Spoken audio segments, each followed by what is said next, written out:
Assalamu alaikum. I hope you are all doing well. Today we are going to continue our journey through chapter 8 logic, and in this lecture we will solve exercise 8 question 8 to 11 from new book PCTB math for class 9. So let's get started. Question number 8 is formulate simple deductive proof for each of the following algebraic expressions. Prove that the left hand side is equal to the right hand side. अब basically इन क्वेश्चनों में वो कह रहा है कि आप लोगों ने फॉर्मुलेट करना है सिंपल लेफ्ट हैंड साइड के एक साइड हम सॉल्व करेंगे, दूसरी के उसके बराबर आनी चाहिए। इसी तरह करते हैं, प्रूव डैट आ जाए या वेरीफाई आ जाए, मतलब एक साइड को हम सॉल्व करते हैं, दूसरी के बराबर ला देते हैं उसको। तो इसमें भी मैं सिंपल इसी तरह करूँगा। इनको सॉल्व करने से पहले आप लोगों को 2-3 अलजेब्रिक फार्मूले आने चाहिए। बेसिकली 2 ही इस्तेमाल होते हैं, मैं यहाँ पे लिख देता हूँ a + b होल स्क्वायर। ये ज़्यादा इस्तेमाल होंगे इन क्वेश्चनों में, जो बेसिकली होता है a² + 2ab + b²। अब 2ab को लास्ट पे भी लिख सकते हैं, मिडिल टर्म को हम लास्ट पे भी लिख सकते हैं। एक और होगा इस्तेमाल a - b होल स्क्वायर, उसमें प्लस था, इसमें माइनस होगा a² - 2ab + b²। ये दोनों फार्मूले इस्तेमाल होने हैं, ये आप लोगों को ज़ुबानी आने चाहिए। तो सबसे पहले इसका पार्ट 1 देख लेते हैं। इस पार्ट 1 में क्या कह रहा है, उसने कहा prove that x - 4 whole square + 9 is equal to x² - 8x + 25। मैं इसमें बेसिकली लेफ्ट हैंड साइड को सॉल्व करूंगा। सॉल्व लेफ्ट हैंड साइड, तो लेफ्ट हैंड साइड एक दफ़ा लिख लेते हैं। क्या है हमारे पास, x - 4 होल स्क्वायर + 9। अभी मैंने लिखा था formula, algebraic formula a - b whole square, तो वो किसके इक्वल होता है, a² a के तौर पे काम कर रहा है x और b के तौर पे काम कर रहा है 4, तो x का स्क्वायर। अब मिडिल टर्म मैंने कहा आप लोग दरमियान में भी लिख सकते हो, लास्ट में भी लिख सकते हो, उसका कोई फर्क नहीं पड़ेगा। प्लस माइनस है तो माइनस आएगा, 2ab मतलब 2s are 8, 8x आएगा। 4 का स्क्वायर कितना होता है 16 + 9 x² - 8x। ये दोनों कॉन्स्टेंट पड़े हुए हैं हमारे पास, इन दोनों को ऐड कर देना है। 16 में जब 9 ऐड करते हैं तो वो बनता है 25। क्या ये हमारे पास आ गई है, राइट हैंड साइड के इक्वल आ गई है। तो सिंपल आप लोगों ने लिखना है हैंस प्रूव्ड।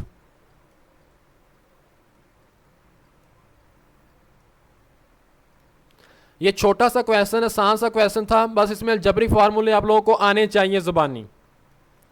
नेक्स्ट है इसी का पार्ट 2, इसमें प्रूव करना है। अब ये देखो ज़रा गौर करो, ये है प्लस में, इसमें इस्तेमाल होगा a + b होल स्क्वायर। किसके इक्वल होता है, a²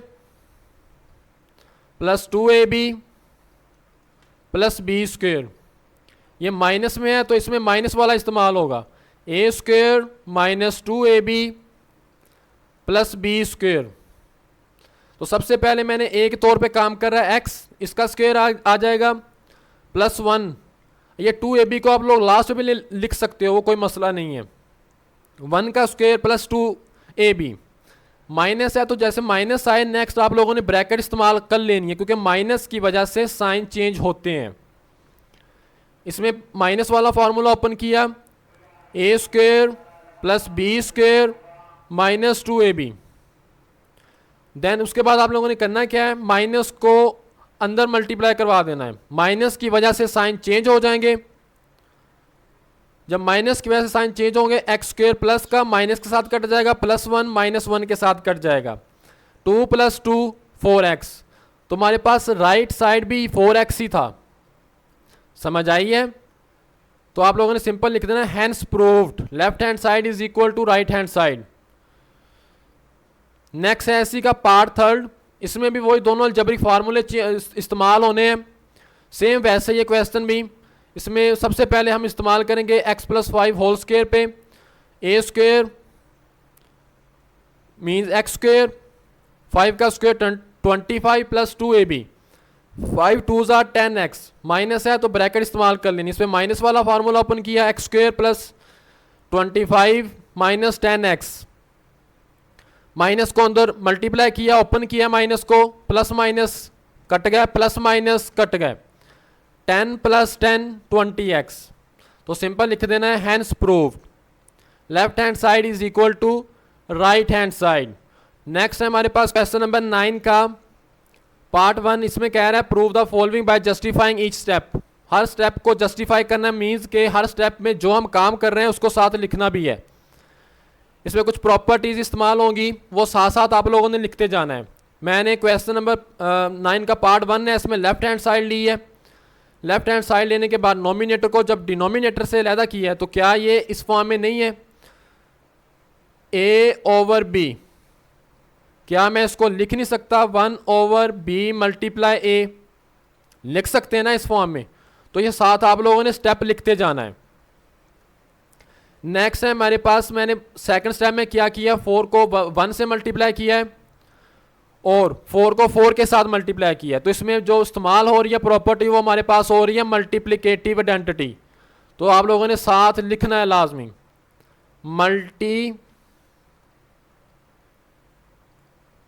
मल्टीप्लिकेटिव आइडेंटिटी। समझ आई है? अब नेक्स्ट थर्ड स्टेप में मैंने क्या किया, इस पे जरा गौर करो। तो मैंने ऊपर से 4 कॉमन ले लिया है। जब मैंने ऊपर से 4 कॉमन लिया तो इस प्रॉपर्टी को आप लोगों ने नाम क्या देना है, इसको कह देना आप लोगों ने डिस्ट्रीब्यूटिव प्रॉपर्टी, या आप लोग कह सकते हो डिस्ट्रीब्यूटिव लॉ। क्या किया, डिस्ट्रीब्यूट, मतलब 4 को अलहदा करने को ही हम डिस्ट्रीब्यूटिव लॉ या प्रॉपर्टी कहते हैं। तो आप लोगों ने साथ लिखना भी है, डिस्ट्रीब्यूटिव लॉ कह दो या प्रॉपर्टी कह दो,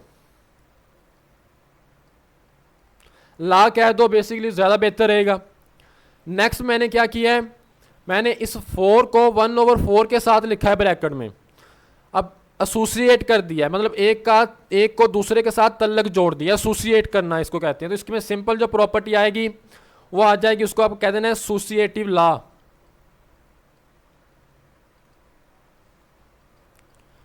एसोसिएटिव लॉ। और इसके बाद मैंने क्या किया है,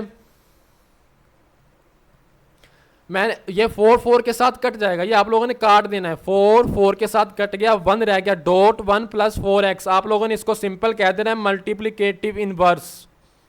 जो आप लोगों ने काटा है ना, इसको आप लोगों ने कह देना है, काटने के बाद 1 आया ना, इस स्टेप को आप लोगों ने सिंपल कह देना है मल्टीप्लिकेटिव इनवर्स। क्या चीज, मल्टीप्लिकेटिव इनवर्स। क्योंकि इनवर्स का मतलब क्या है, एक चीज़ है उसी का उल्ट, मतलब 4 है तो 4 का उल्ट क्या होगा, 1 ओवर 4। तो जब उसको सिंप्लीफाई करते हैं तो 1 ही आता है ना, तो उसको आप लोगों ने सिंपल कह देना है मल्टीप्लिकेटिव इनवर्स। और जब हम 1 से इसको मल्टीप्लाई करवाएंगे तो आप लोगों ने सिंपल लिख देना है मल्टीप्लिकेटिव आइडेंटिटी, क्योंकि मल्टीप्लाई हो रहा है ना 1 के साथ। तो आप लोगों ने लिखना है मल्टीप्लिकेटिव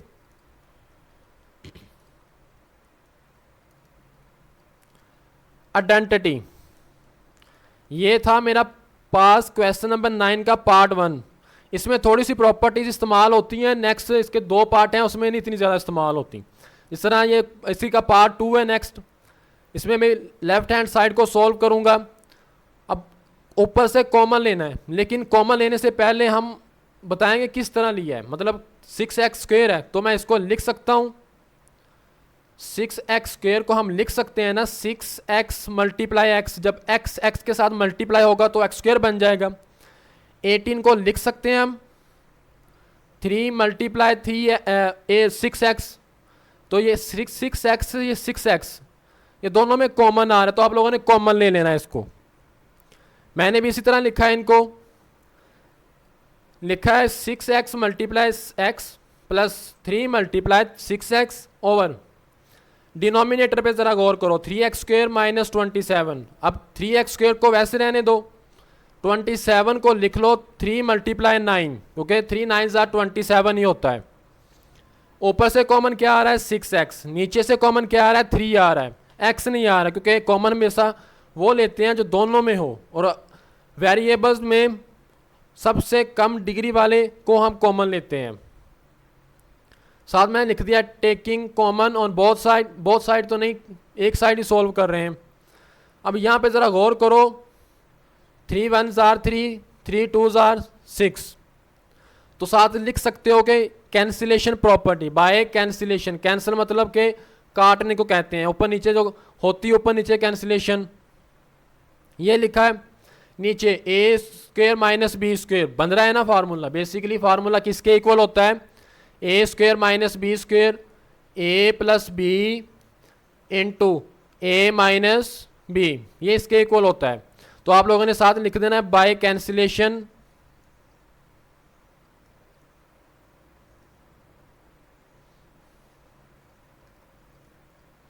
प्रॉपर्टी।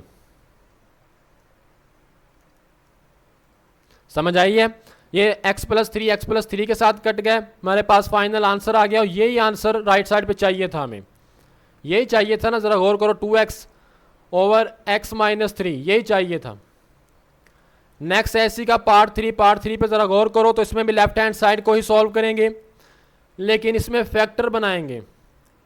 फैक्टर मीन्स के हम फर्ज करो आप लोगों के पास कोई माल कर कोई बॉल पॉइंट है, आप लोगों ने उसको तोड़ना है उस हिसाब से कि अगर दोबारा उसको जोड़ा जाए तो वो बॉल पॉइंट ही बन जाए। ये सिंपल फैक्टराइजेशन का मतलब है, उसके फैक्टर्स बनाने हैं। समझ आई है? अब सबसे फैक्टर बनाने के लिए करते क्या है, इस पर ज़रा गौर करो। हमारे पास है x², इसके साथ कोफिशिएंट क्या है इसका 1 और लास्ट पे क्या है 10। इन दोनों को मल्टीप्लाई करवाते हैं, मल्टीप्लाई करने के बाद 10 मिडल टर्म बननी चाहिए। हमने दो ऐसे नंबर्स उठाने हैं जिनको मल्टीप्लाई करने से तो 10 बने, प्लस माइनस करने से 7 बने। अब 5 2s are कितना होता है, 5 2s are 10 होता है। 5 में अगर 2 ऐड करें तो 7, मिडल टर्म भी बन गई है और 10 भी बन गया है। तो ये मेरे पास राइट फैक्टर्स होंगे इसके। आप लोगों ने लिखना किस तरह, x² लिखोगे 5x प्लस 2x, यहाँ पे साइन भी देख के आप लोगों ने डालने हैं, plus 10।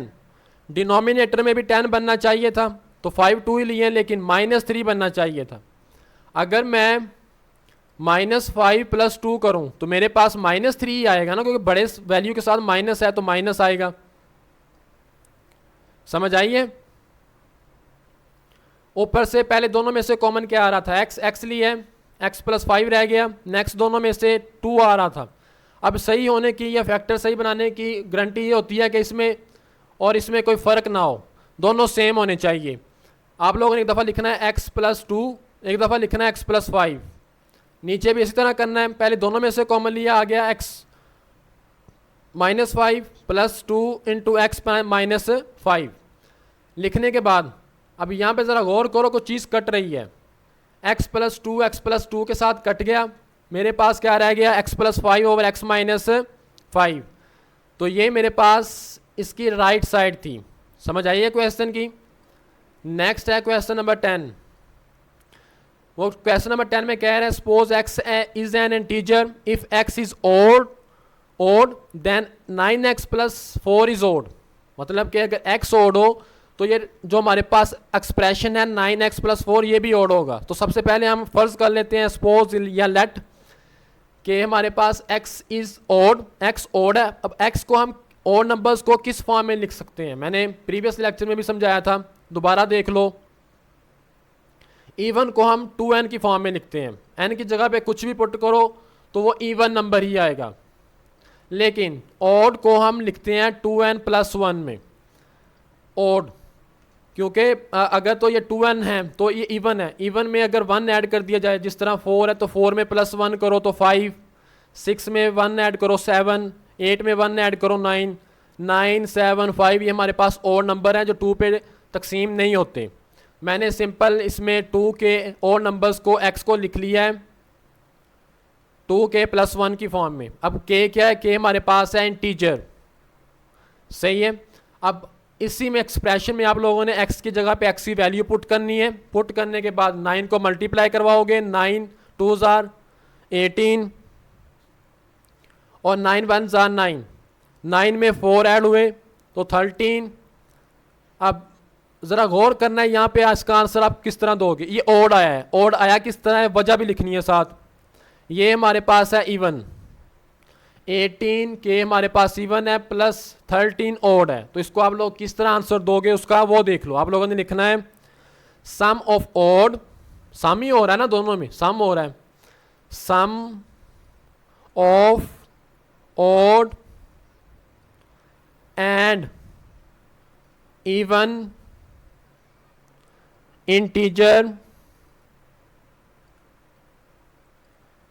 is an odd integer। मतलब कि अगर हम एक इवन एक ओड को ऐड करेंगे तो जो हमारे पास आंसर आएगा वो हमारे पास ओड ही आएगा। फॉर एग्जांपल 2 है, 2 में +1 करते हैं, 2 हमारे पास इवन है, 1 ओड है, 2 + 1 3।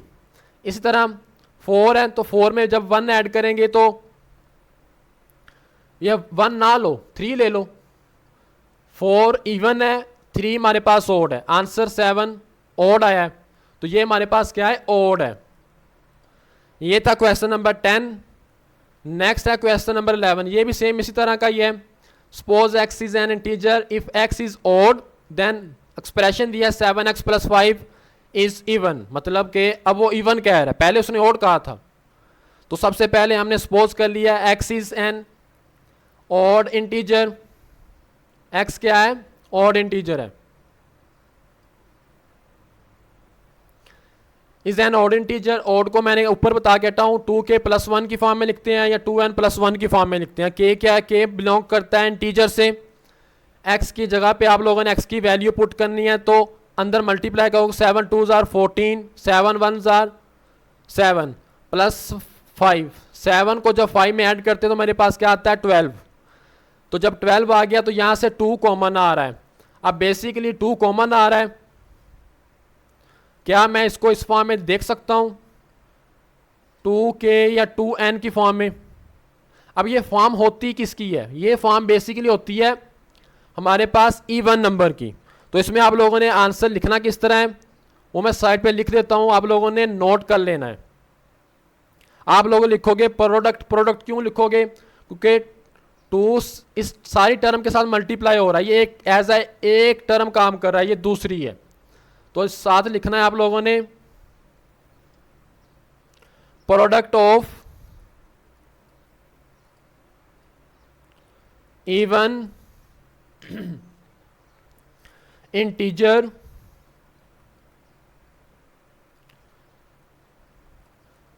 विद एनी, कोई भी हो सकता है वो नंबर, with any integer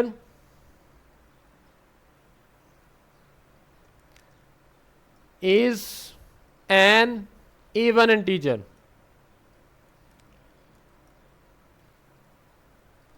समझ आइए, मतलब कि product of even integer with an any integer, मतलब कि अगर फर्स्ट करो मैं 4 है, 4 के साथ किसी भी इंटीजर को मल्टीप्लाई करवा दूं, 3 ले लिया, 4 3 जार 12।